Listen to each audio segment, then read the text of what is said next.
Now for some historical context on the South and its Civil War heritage that sparked this weekend's clash. William Brangham has that. As we reported before, Saturday's violence started originally as a protest by white nationalists over plans to remove a statue of Confederate General Robert E. Lee from downtown Charlottesville.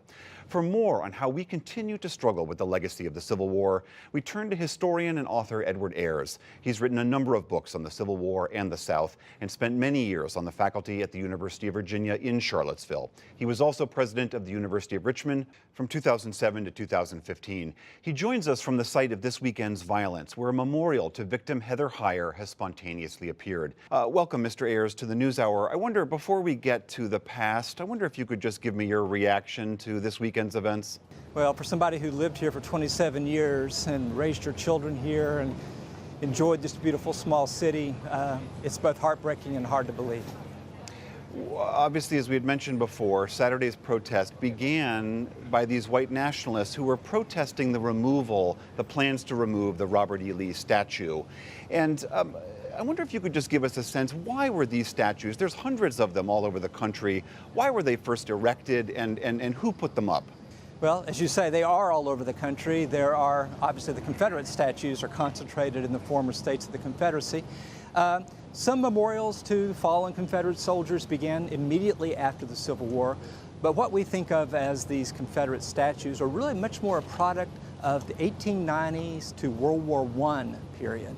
And so decades go by after the end of the Civil War before this widespread effort to memorialize the Confederacy appears. And you might say, well, why the lag? Well, it's in part because that's when Confederate veterans were dying.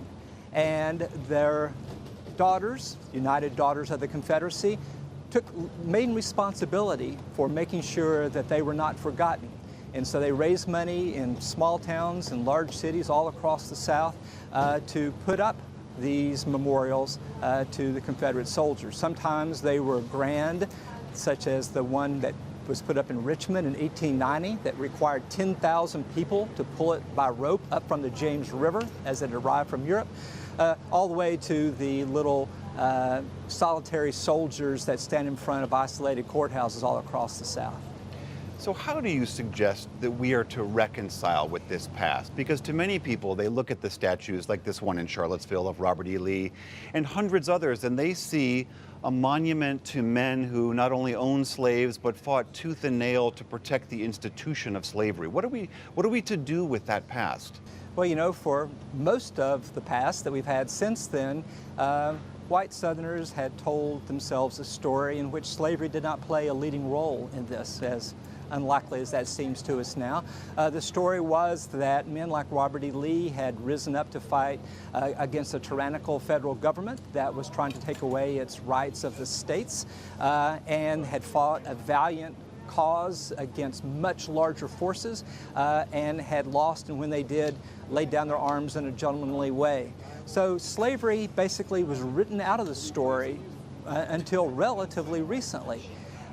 Looking back on it now, and I think this is not uncorrelated to the controversies over the Confederate flags and the Dylan Roof killing that unleashed a kind of reaction against that. People have been growing to understand, well, of course, even if these individual soldiers were not slaveholders, they were fighting to defend a nation that was based on slavery.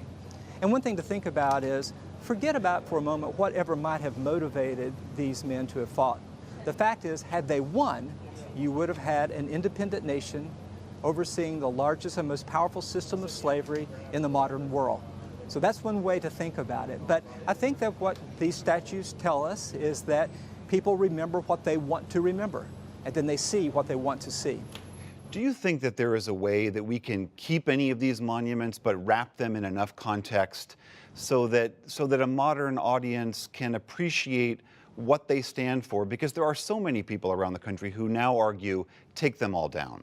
Yeah, I think that both of those are legitimate arguments in different times and places. It is a fact that if people understood why these monuments were put up when they were, and who put them up, for what rationale, it could play an instructive role. if people understood that there's not such a thing called history, and it never changes, and then we just honor it or not, but recognize that every generation is going to see these events of 150 years ago through different eyes.